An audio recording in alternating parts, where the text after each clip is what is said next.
Hello, everybody, and Happy New Year. I want to welcome you to the Mastermind Parenting Journey. This might be one of the most summit that could change your parenting life forever. My name is Hang, and I'm a founder of Connectoyou, and I'm also the host of this event. Today with me from America is Dr. Carrie. Hello, Dr. Carrie. Thank you so much for spending time with me today. It's my pleasure, honestly. Yeah, thank you. Would you like to introduce a little bit about yourself and what you're doing to our audience, please? Sure. Yeah, I'd love to. So my background is in a field called prenatal, so before perinatal birth psychology, and it's all really looking at what happens in our humanhood from even before conception through through childhood, through the first 5 to 7 years. But it's really about lifelong humanhood, and how the ways that we're cared for early on, so the ways that a baby person is interacted with, is held literally and figuratively, how that influences the neurology and their nervous system. And so I love this topic because to me, this is well, I just have always been passionate about babies and children and families, even since I was a child. But in terms of this field and this kind of information getting out to parents, it's so practical. And once you know it, it's like a light switch. Then you know it, and then you can make choices for how you want to interact both with your children, but with yourselves and all of your relationships, with an understanding of how this brain, body, spirit system really works. Wow, I mean, yeah, it sounds like a very big topic, and this is why actually that I want to get more information from you, because for me, like being able to connect with your child is not an easy task at all, especially nowadays. We have so many things to, like take the attention from the child. Yeah, so exactly. Easily distracted, right? Yeah. So how do we balance that? And really, a lot of it is really just developing self-awareness. That's probably the biggest message I could offer people is, yes, awareness of the other and how they're developing, but even more importantly, how as the parent person are you interacting with yourself first and foremost? Yeah, and should we teach children about self-awareness as well since they are too young? No, I think everybody, I think they are self-aware, and if we are being that, so it's not as much a doing as it is a being. So it's a state of presence. It's a state of noticing and coming back to self. And the more you do that as the adult person, the more it's like any language. It's like learning Vietnamese or learning English. It's a language that gets spoken that's going to be absorbed and wired into this person's awareness, the child person, because the people around them are doing it, are practicing it. Oh yeah. So I think that's what I like the word language, because it's not like English or the communication language, it's bit like our body language. And also I think that sometimes like people might aware of what's going on in their head, what are their thoughts, but they don't aware of what are their feelings. Correct. Yeah. That's and right. Exactly. What would be your advice to be aware of that things going on? Yeah, I think it's a practice. It's cultivating this skill of reflexive awareness.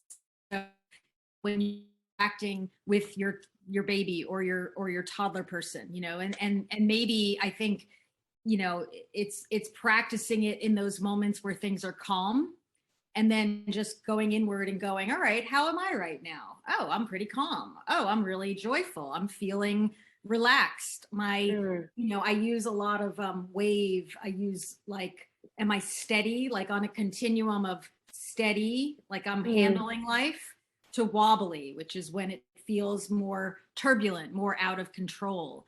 And if you can become aware of where you are on that continuum, so you don't even have to use words like angry or sad or happy. You can just say, where am I between steady and wobbly?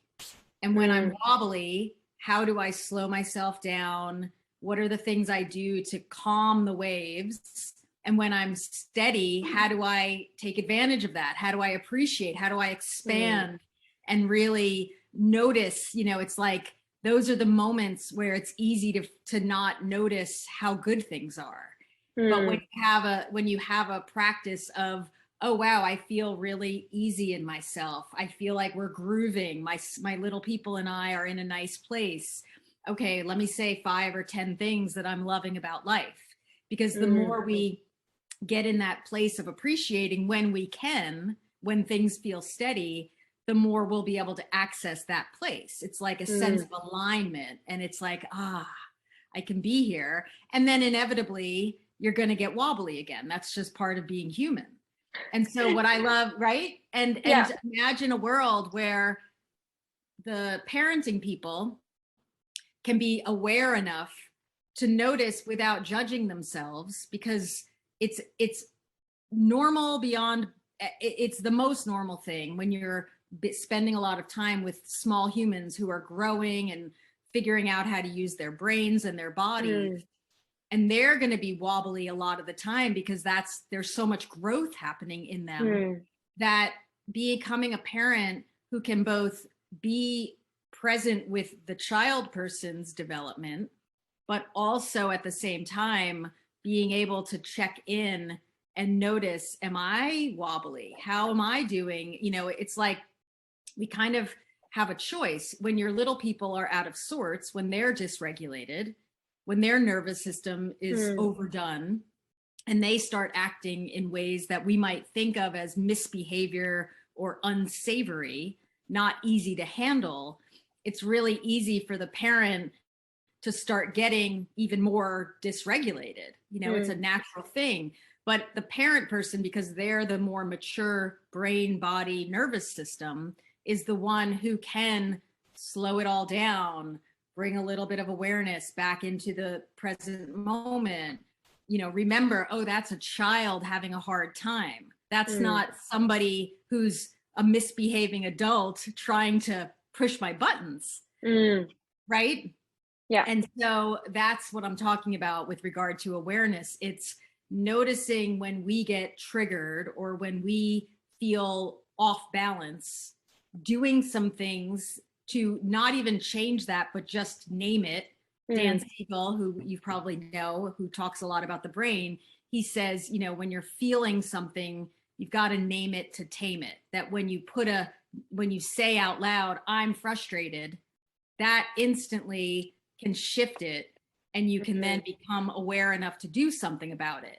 But if you don't have that awareness, it's easy for it to then get bigger and bigger and bigger, and then maybe you're yelling or you're feeling out of control.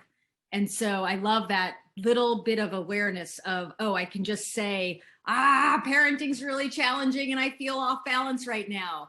Like, that's okay to do when you're with even a small child, and that's better than going, you need to stop acting that way right now. That's you're still expressing it, but one is with awareness and one is unconscious.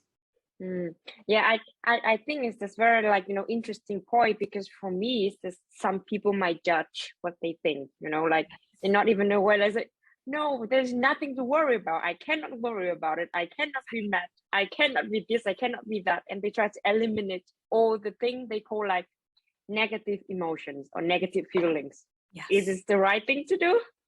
Well, I mean, I think that whatever we're feeling, if we become more, okay, so let me back up. So many of us, at least in the US, I don't know about in Vietnam, but I'm imagining, because it's just pretty common.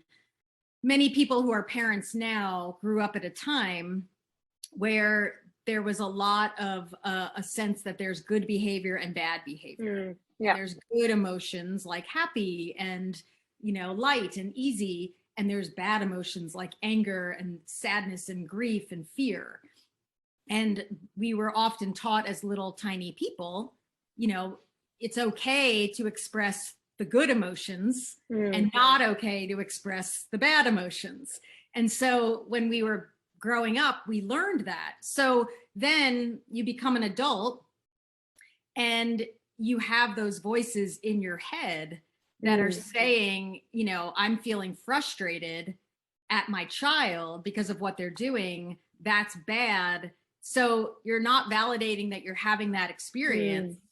And in doing that, then you're even more wobbly. You're not, it's harder to get grounded. So I think the work that you and I and lots of other people are doing now, based on our understanding of how the brain and the nervous system work, is really getting a new sense that all emotions are valid, that what you feel, especially if you bring it down to the level of steady and wobbly, that when you're feeling wobbly, that's not wrong. That's not bad. That's just you being a human who's out of sorts, who's overwhelmed. It's a lot to be on for other people and giving your energy and helping humans grow. So to become a parent who can feel what you feel, but be very thoughtful about what you do with that, that's a different experience than saying, I shouldn't feel this way. Now I'm a horrible human because I have these feelings. And then you're not present at all with yourself or your children, right? Does that make sense? Yeah. I So, think it's just, so it's a way of gaining presence and being more compassionate first with yourself. Because if you can be compassionate with what you feel as a human, you're going to have an easier time being compassionate with what other people are going through. And when you're a little person growing, so the child person, they're as human as we are, even if they don't speak the languages, even if they act in ways that we don't really understand all the time, they're having an equally valid emotional experience. And if you can really understand that when a child is acting out or doing things that you might think, oh, I have to change that, or I have to make that different, because that's not an okay way to be, it's most often because their immature brain and nervous system can't handle all the stimulation that they're experiencing. We were talking about being in New York City. And so that's overwhelming. And at the end of the day, after all that noise and all that commotion, as an adult, you could feel overdone. With a little child person who's learning how to be in the world, how to learn new languages, how to learn how to deal with everything while their bodies and brains are growing, they're going to get off balance a lot. Yeah. And so when a parent knows that the off balance is stress behavior, it's the out picturing of an overdone nervous system versus a bad kid or a misbehaving child, that's a mind shift that is life changing, because then you can slow down and realize I have to help this person. But they're not doing this to me. They're not trying to make me feel awful. They're feeling awful, and I'm the one who's here to help them. So I have to get a handle on where I am so I can help them. And you can't do that all the time. There's going to be times where everybody's melting down, parent, child, the whole system. However, every once in a while, if you can just pause in that moment before you react and realize, okay, I'm the adult here. Okay, this is a child having a really hard time, not giving me a hard time. Like, that's the distinction. I've seen that written, and it's like, oh, that's so genius. It's like they're having a hard time, not giving me a hard time. Yeah, so kind of like separate between the child and what I'm thinking, what I'm feeling. Exactly. Yes. So that's the that's kind of circles back to where we started with why do we want to cultivate self-awareness as adults? Because you're able to be with yourself and your people with just a lot more compassion and patience and presence. Yeah. And I think, it's kind of lead me to like very common topics nowadays that I see that, of course, we have no parenting school. Nobody has been trained to become a parent. Right. And also that, even with, especially, I think now we have some courses about emotion intelligence. But some parents think that they don't need it, or their child don't need it, because they're going to learn it by themselves day by day. But what do you think about that? Do we need to learn about emotions and some like some way to manage our emotions? I mean, I think that is where we're heading. I think it's, it's building and more people. I mean, the fact that you're even doing this and the people that are going to tune in, they're going to hear this and they're going to say, oh, right, of course, this makes a lot of sense. And I think that at least in the US, there's more education in the schools. So, here's the interesting thing that I see is that a lot of times the children are learning more about emotional intelligence and socio-emotional learning. And because of that, then parents are kind of waking up and wanting to learn it too, right? Yeah. And so I just think we're evolving. And I think it's easy to get sort of dismayed once you know this. I remember when I first started in my career, it's like I just wanted to get on the mountaintops and scream to everybody like, this is so important. And and I feel that in you. And that's what you're doing. And I also have kind of softened into realizing that everybody will get there as they get there. And the more I celebrate how many people are tuning in and how many people are learning this, the more it seems to take on a momentum. And so I think that, if you look at, like, I was born in 1971, so 50 years ago, there was, Dr. Spock was the one parenting book that people paid attention to.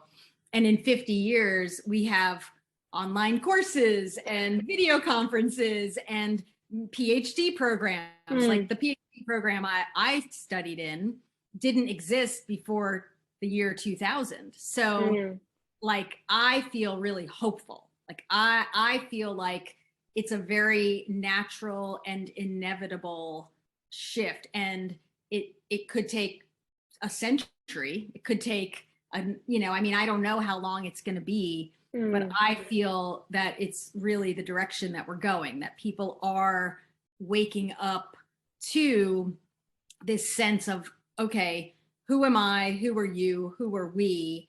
And how do I want to be thoughtful about how I'm caring for you and myself so that I can really recognize that I'm guiding you, I'm modeling for you, that I'm not here to just discipline you. I'm not here to tell you how to be a person.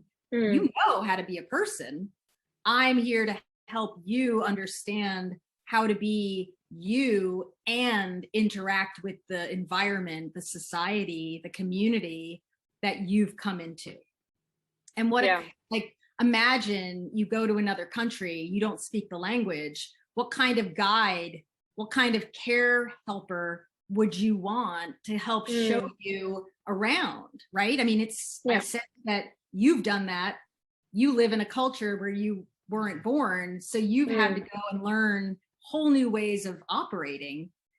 Imagine having somebody who's like patient and caring and compassionate and recognizes, wow, this is a big deal, what you're learning, how you're developing to become a part of this culture, versus somebody who says, why aren't you doing it this way? And you should know better. And all the ways that we could be frustrated. That's a very different kind of modeling, and that's going to affect how you feel, not just about the place you're in and the people you're with, but who you are inside. Yeah.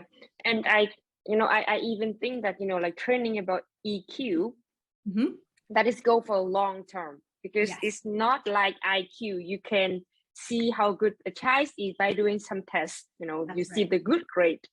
But for emotion, no, you have to interact with people to really see what's there. Yeah. And, I'm just wondering, what if the person have only IQ and have no feeling and no emotion at all, how the brain would function? Meaning from the, like, if they're raised in a situation where everybody's just trying to get them to be intellectually intelligent, is that what you're saying? Versus there's no awareness around the emotional. And what's the question? What's the impact of that? What is the impact of that? Or because I'm wondering, how our brain will react, how our brain work when somebody is very good with like emotional intelligence and somebody only focus on IQ. Yeah, that's a great question. I think that, you know, we see that in examples sometimes, maybe in some of our politicians, where there's a sense of maybe that person has lots of good ideas, but there's not you know, they're more focused up here and not as much in their heart or even in their gut, that these parts are less developed. And so I think as we recognize, and I think that's happening a lot now, that we are recognizing that we want to develop the whole person. And, you know, and to, you know, the good news is it doesn't, that's so innate that our heart, the love and the compassion and the empathy, that's already in there. It just requires somebody evoking it, somebody giving you a little hint that it's there. So I'm an optimist. I look at the positives in a lot of things. I don't necessarily worry that we're not going to get where we're going. Like, I think that we're doing a beautiful job right now. And we could point to all, you know, you could point to the world as a disaster, or wow, the world is a miracle. And I like to lean toward the, you know, wow, this is amazing. And how you and I connected out of nowhere. Like the fact that this is happening and you're giving people in Vietnam and all over the world an opportunity to learn things that probably haven't really been opened yet. I mean, that to me is like, what a gift from you, for you, to them. And so I love the idea that, you know, I like to operate in baby steps. And so with regard to the parents who are watching this, you don't have to become a whole different person. You just have to be one little millimeter, just a tiny little sliver more aware and more open to seeing maybe something that you hadn't seen before. You know, there's, and I think the two things that are important to be considering is that when you're any human, all the humans on the planet are mostly operating from two perspectives. It's like we have these two different sets of glasses on. One is just society, the culture that you came into. And then another is the family that you came into and the ways that they operated. And so you created based on who you are, the being that you are, and the people that you were around and the culture that you came into at the time you came in. You have a lens that you see through. And what I'm inviting people to do through my work is to just be aware that you're seeing through that lens, that the way you react, the way you think, the ideas that you hold as truth are probably things that you learned that and there may be opportunity to see a whole different perspective. But first we have to really recognize that we've been wearing these glasses. And so what an opportunity through parenting, I think, when you have these new humans that arrive, if you can say, well, I don't know how to not be me. I don't know how to not bring these thoughts and these ideas into my interactions with this person, but I'm going to be aware that I'm doing that. Does that make sense? Yeah. That you're holding an awareness of, this is how I learned how to do it. You might do it very differently. I mean, that's another thing I like to remind parents a lot is you didn't make an other you. You welcomed a whole unique person who is not only maybe, but probably here to live a very different life than you are living. And so how do you guide them? How do you give them how do you live your values? How do you speak the social languages, the emotional languages, the verbal languages, the physical languages that you would hope to instill them with, but then completely let go of any expectations that they're going to be a certain way. Yeah. And that's a different mindset. I mean, in America, it makes a little more sense, I think, because we are so independent and this is how we operate. I think in some other cultures, it might be a little bit of a stretch to think I'm going to go beyond what I learned, especially from culture, right? Yeah, I think it's definitely like a very good point, because for example, my best friend that have a newborn baby, like she's just like 1 month old now. And you know, like, because we are here in Germany, but our parents in Vietnam, so the parent always call like, no, you cannot do this, you cannot do that, it's gonna harm your baby in the future. And like I feel this, my friend is very overwhelmed by, you know, like absorb new knowledge and reading parenting books, and the baby is there constantly crying and have no idea what to do with her. Oh, I would love to be able to share. You know, I think the thing, if she was asking me, I mean, maybe she'll see this. I think that if I could give people any advice, and you know, with a newborn, it is really to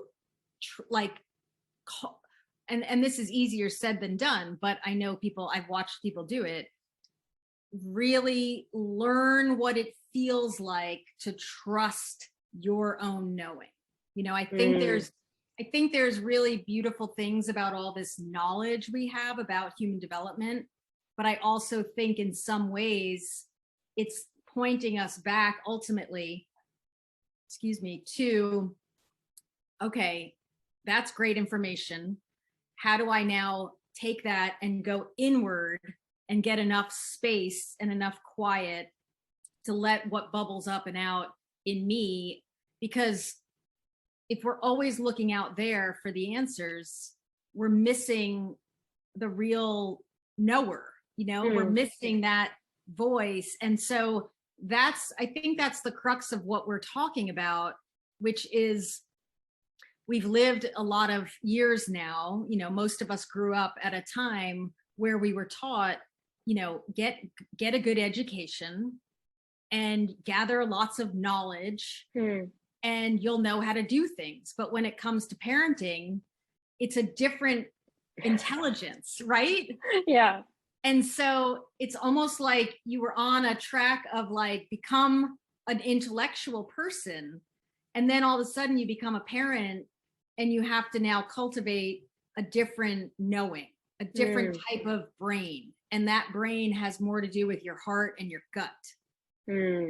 And the truth is, we are always listening. And so, you know, what I would say is like, go out for put the baby in a carrier or in a stroller and go for a walk, and just don't take your phone, don't listen to anything, like create space to be quiet, because it's in that place where the wisdom, the knowing, the beingness of who one is going to bubble up. And not only in the short term will that calm the baby, but in the long term, it's modeling for that little one. We like to get quiet so we can hear ourselves. Right? Yeah. So it's almost like speaking the language of silence, speaking the language of peace. Yeah, that's good. Yeah, definitely. I think that is, you know, it's very good advice, because I mean, in this world, we have no time for ourselves, especially when we have to calm down. Kind of like all the devices and, you know, books and people, friends, and everything. So I think it's just the way you call like space to be quiet. I also sometimes I call like, you know, quality time for ourselves and even for our child. And it's very important, like, to be able to connect with our children. That's right. Yeah. So when the baby is too small, we cannot talk to them, or we can, but they cannot respond to us. Right. Yeah. But when the baby a little bit bigger, like I think 5 to 10, you know, how can we have the connection deep with them on emotional level? Well, I think again, that it's exactly what I'm saying, is cultivating these, you know, especially with, like, I love that you have this friend who's just getting started on this journey. Because in my mind, I can think, oh, what would I tell this person? And, you know, I think if you were, it's an interesting thing, because yes, reading books and using language, that's how they're wiring in. This little tiny person arrives and the being is there, the essence of who they are. You know, my little 50-year-old face was in a little newborn face at one point, and I was there, but now I can articulate myself and I can use my body. So with a 1-month-old, they're there. And so a parent acknowledging that person is there and they're doing everything they can to develop enough wiring in the brain. They don't come pre-wired. So you don't come speaking a language, you're waiting for the environment to help you wire that, right? By repetition and by experience. And so that's why a child raised in Vietnam by parents who speak Vietnamese will speak Vietnamese. They're not speaking Swedish. You'd have to be living among that language, not even just learning it from a book or something. You have to have your people helping you wire. You're going to learn that language. So when it comes to emotional intelligence, that is going to get equally wired by the people living it. And so with a person who's raising, you know, who's caring for a 1-month-old, her having some time every day to speak the language of peace, peaceful, you know, thinking of it as a language, just like, oh, I'm gonna, while I'm feeding you, I'm gonna tell you little stories, or I'm gonna be with you. I'm also gonna carve and be very thoughtful about creating some moments of just being, because that's going to allow this little one to think, okay, I guess this is what we do. We do and we be. And we do both. And here's the thing, when a little one is arriving, I mean, I'm 50 and I get easily overwhelmed. Imagine being in a tiny body and not knowing anything and learning at such a quick pace. And if our world is saying more and more and more stimulation, I mean, even, you know, having the TV and the refrigerator and all this stuff that we don't even hear anymore, to a tiny little brain and body, it's so overwhelming. Yes, of course, they're going to be dysregulated easily. And so I think people recognizing that, getting them outside in the fresh air, you know, even if it's cold, bundle up and go outside and do a walk and be okay with not saying any words. And maybe you're just looking around and feeling appreciation for nature. That's going to probably calm you down. And by you calming down, the little one is sensing your nervous system. They're going to calm down. So I think a lot of our culture, or a lot of the world's culture, the idea is, you know, the baby gets upset, the baby's crying, which they do because that's their only way of communicating, especially when they're overwhelmed. And we do you're okay, it's okay, you're fine, you're fine. And it's got an energy that's not communicating you're okay. It's communicating you need to calm down so I can calm down. And what I teach people, right? What I teach people is, oh, wow, you're upset. I got swirled up. I'm wobbly. I'm not feeling steady. Okay, you're going to calm down quicker if I calm down. If I can acknowledge that I'm not calm and do a couple things, get up and walk outside. You know, I mean, to me, opening the door and just, even if it's cold, feeling a blast of fresh air can be almost an instant calm everybody down. You know, it might be just getting a drink of water and slowly just drinking a little bit of water. It could be, oh, wow, look at my energy up here. Let's bring it all down. And even if your baby person is upset and crying, learning how to bring yourself home, how to bring your energy down, how to notice, oh, my brain is swirling and I'm using a lot of words and I'm feeling scared. Okay, that's okay. We're here. We're safe. Here we are. I mean, it's really, it's a remarkable thing to see. I used to do these mom and baby circles. So I'd have like 10 moms with their newborns. They were usually between like 2 weeks and 3 months. And we would all be sitting in my living room, and we would be, you know, I would invite them to share a little bit, and then I would teach something, and then we'd sing some songs. It was all very sweet. But when we would go around and do like a check-in, a lot of times if a mom started talking about something that she was feeling anxious about, like she was sharing about the birth or her hard time at night, her little one would get revved up and start making noise and maybe crying. And then the other little ones in the circle would also start getting more vocal and having more wobbles. And if I caught it, which I didn't always do, but if I could catch it and slow it, and I could say, hey, you know what, everybody, let's just take a moment. Let's have a pause. Let's just be quiet. And I would allow myself to settle, because I could watch my system getting activated. If I could get settled and give it enough time, everybody would calm down. The whole room would get silent. The little ones would all, and it was all because everybody's connected.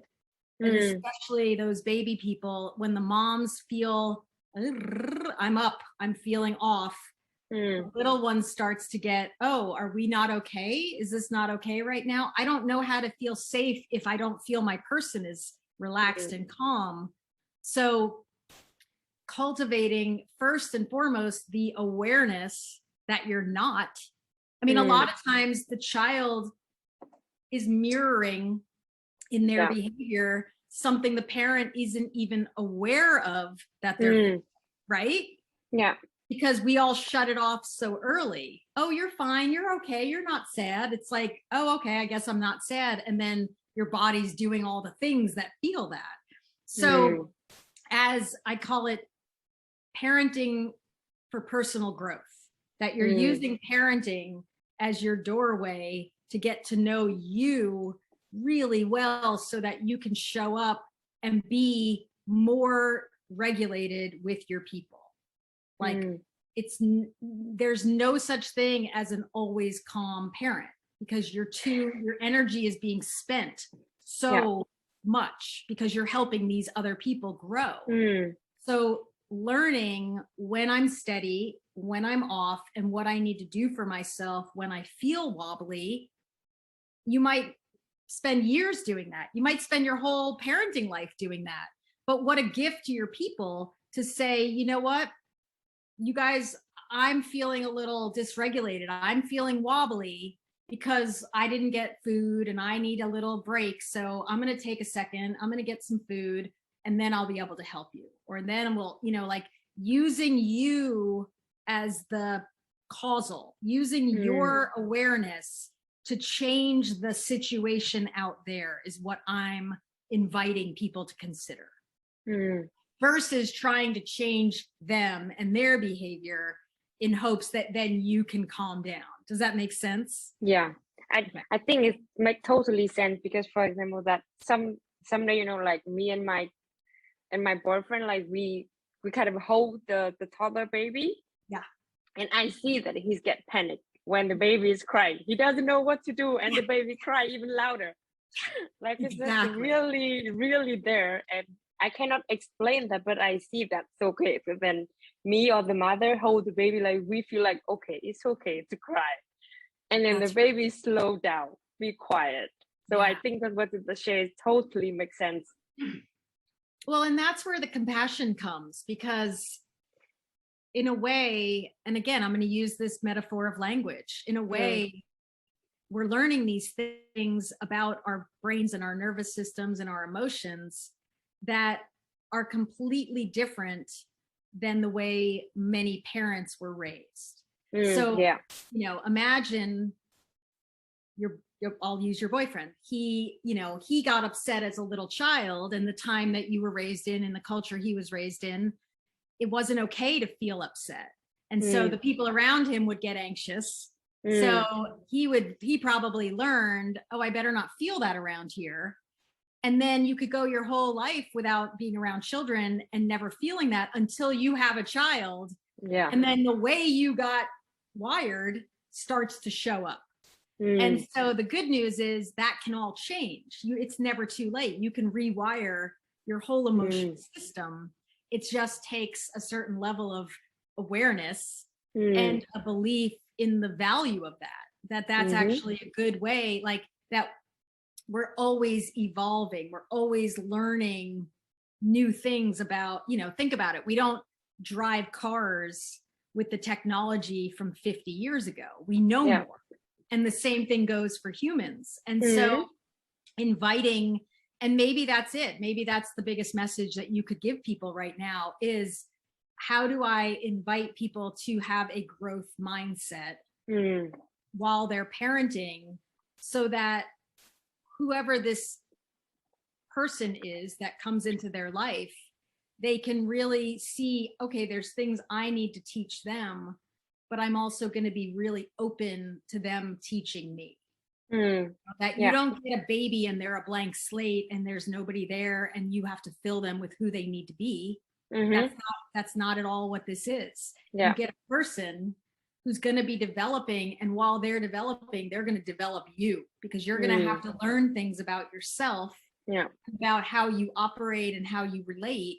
That's going to either bring more connection or less connection. And so if you go into it with, I don't know who this person is, but I'm going to do my best to learn about me while learning about them, so that we can be connected and grow with each other. Yeah, I think that is very, very important message, that, like, you don't have to become a perfect parent, because I think nobody could.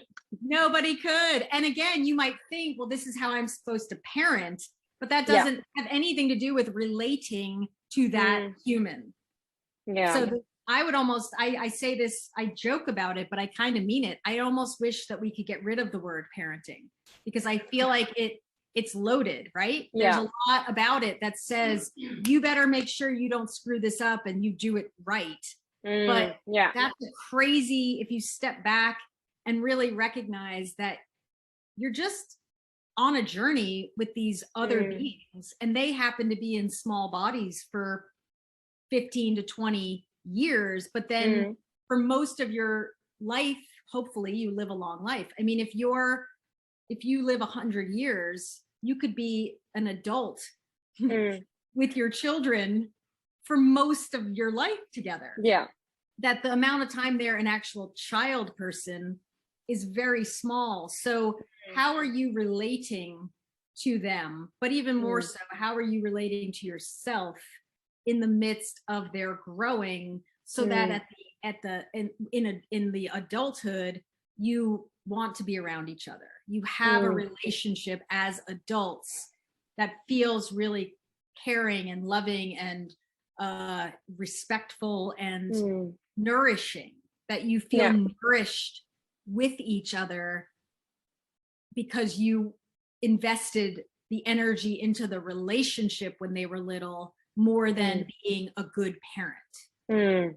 Yeah, I think it's sometimes I feel like it's better to be on every single step, rather than only look for like the end. Here's how I want to end it. I want to really become a person who do everything right. And I mean, like, that's what my friend tried to do now. I mean, it's good. That's what you have that. But it will be a little bit, tricky, because for me, it's even every single child, they have their own personality. They have their own brain, their own system to work things out. That's right. And I think it's also, like, you mentioned a lot about nervous system, and I knew that it's kind of cause stress in our life. So could you give a little bit more explain about that system? Sure. So I love that. Okay. So we've got these senses: sense of sight, sense of hearing, sense of smell, sense of taste. And constantly, whether we're conscious or not, there's stimulation coming at us through our senses. And our nervous system, the way that we manage that, is the balancing system. So when we are regulated, we can handle a good amount of stimulation. We can handle loud noises. We can handle new ideas. We can handle questions coming at us. when we are overdone, when we've had too much coming and the energy gets low. It's like the phone battery. It's like we've been using the phone a lot, the battery goes down, and then eventually it doesn't work as well. We have to recharge it. Yeah. And in the human, when the battery gets low, especially in a little tiny human, they react. Their brain. So when we're charged up, when we have a lot of emotional juice, we've had good rest and good nutrition, and we've connected, and we feel like we've gotten fueled, let's say, charged, we can go out in the world and we can handle and we can learn. We're in this very human, advanced, evolved part of ourselves. But as the battery gets low, we start to slip from this human part into a more primitive, a more mammalian brain that feels the emotions. So that's why when a child has had a really fun day, let's say at the amusement park, which you're thinking, what a great day, they get home and all of a sudden they're melting down and having tantrums. That's not because they had a bad time. That's because they got so overstimulated. The sensory system took in too much. And at a certain point, it fritzes, it can't do it. And so then what that looks like, what shows itself in the behavior is meltdowns and what we consider kind of unsavory behavior, the misbehavior.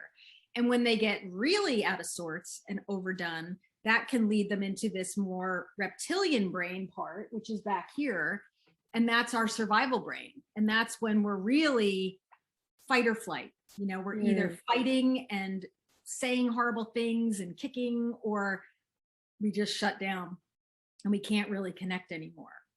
And that's not a person being bad. That's an overdone nervous system. And it's easier to see in children, but it's all of us, and especially as a parent, because you're running your emotional system and you're taking in stimulation and you're trying to manage your own experience and handle things. And you're trying to help them regulate because they can't do it for themselves yet. It takes a long time to develop that system. You could easily feel overdone a lot of the time because most of us weren't taught how to notice where our nervous system is. Again, that's why I keep it as simple as where am I on the continuum between steady, which is where my nervous system is regulated, to wobbly, which is where my nervous system is dysregulated. And if you learn that and you start to cultivate that understanding, you can start to catch it quicker. So, it's like instead of you're going along, you're having a great day, and then all of a sudden out of nowhere, your child throws a toy at you and your reaction seems 10 times as big as that situation warrants. That's because more than likely you were already getting wobbly, or you were wobbly, but you weren't aware of it. And it was that trigger that set the explosion off. And so to me, learning about your nervous system and having your skills around fueling. So how do I fuel myself? How do I get myself filled up enough to use my system? And that has to be an everyday thing. I call it, what are my essentials? What are the things that I do? So for me, it's meditate. I do a journal practice where I check in with myself and do appreciations, and then going outside and being in nature. Those I consider my going up to the gas station and putting gas in the car. And then I have steadying practices. So when I'm wobbly, how do I help myself in those moments? How do I do it when it's not, the fueling is just how do I practice every day? The steadying is more when I'm in a crisis or when I'm in a situation where, oh, this is intense and I feel off. Instead of getting mad that I'm off, I start to I'm cultivating these habits and practices of all right, slow down. I mean, it's basically the same practices. It's just done a little more acutely.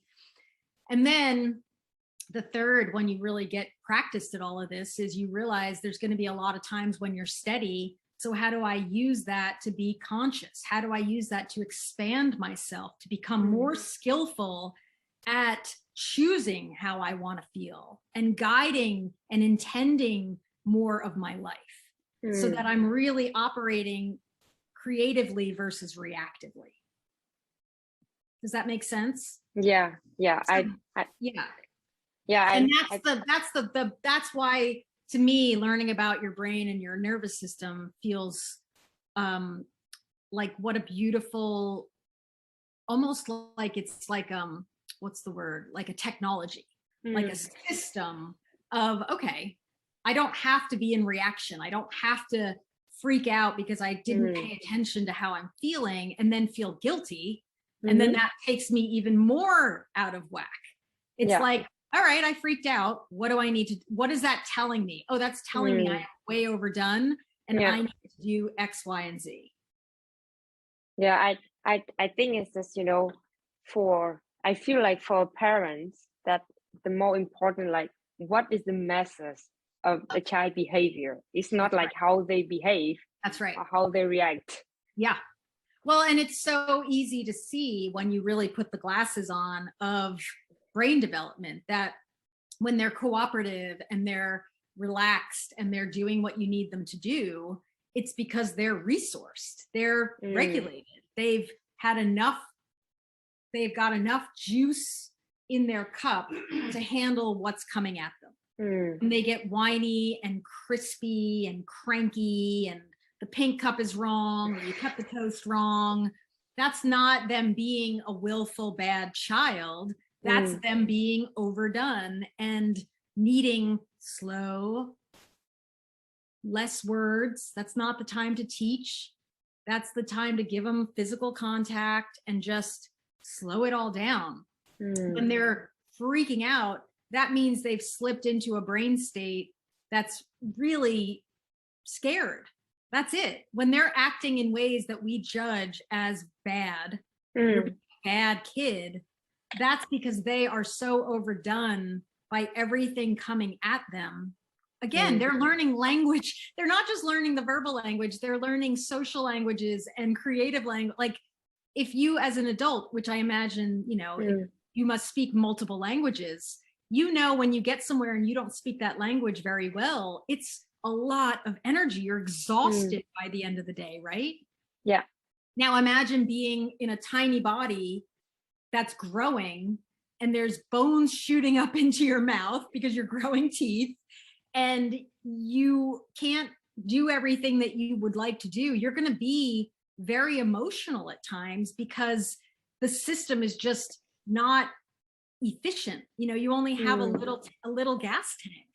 Yeah. And so learning how to read a child's brain states and read their behavior as an indicator of where they are emotionally and responding in ways that are helpful versus thinking I need to discipline this so they don't act that way, that's world changing.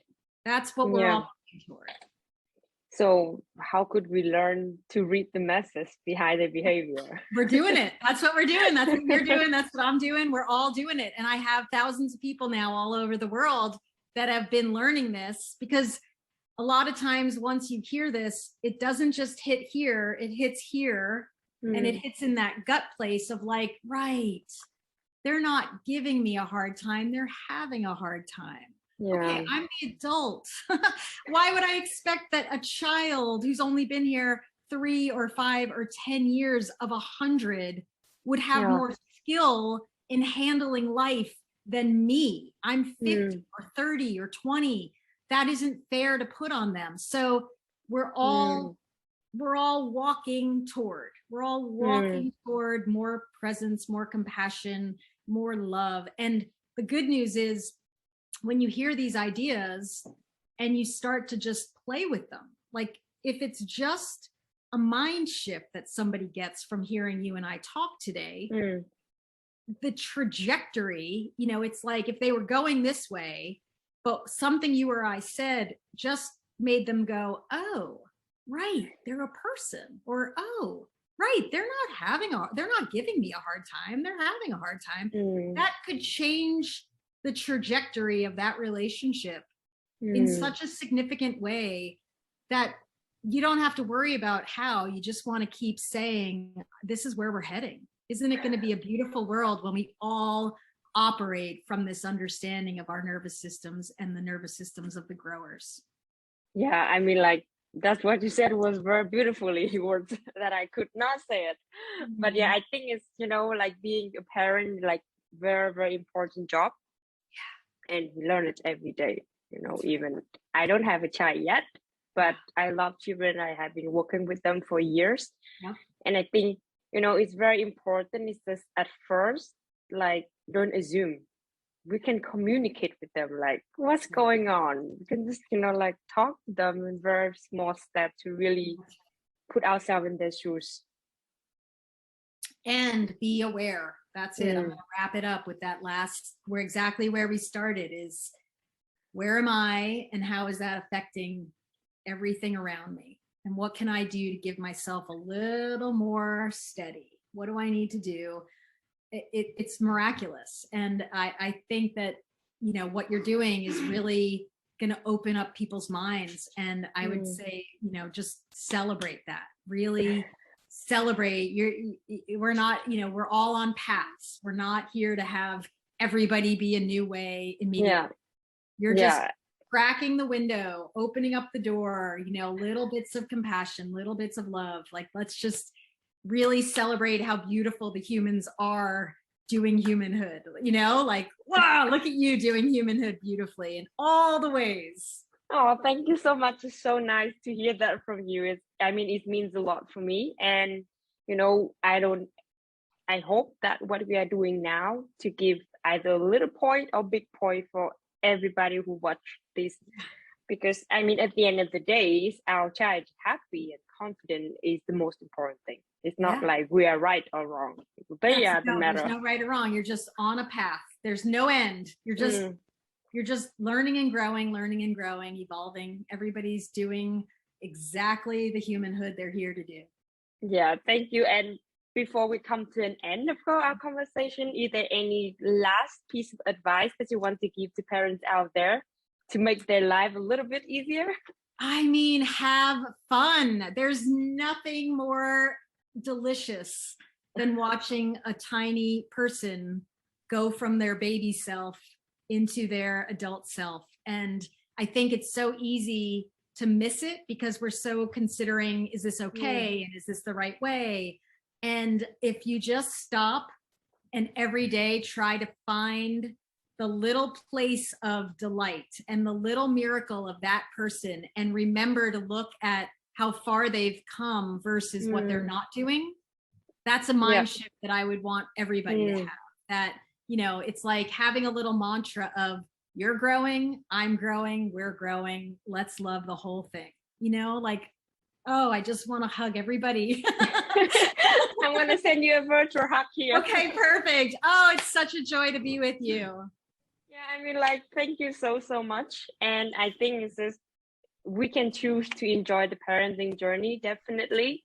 It's not an easy journey, but we will get there. That's and right. I think what you just said is also important, that we should, celebrate on every single effort we make it. Yeah, I think my last little cat, I've said this to hundreds of thousands of people, but trust yourself, trust them, and choose love. Yeah, thank you so much for you're sharing. Infinite love, and thank you for all that you're doing. Yeah, thank you so much, and I wish you and everybody who watching this show have a very lovely and successful 2022. Beautiful. Happy New Year, everyone. Much. Thank you. Bye.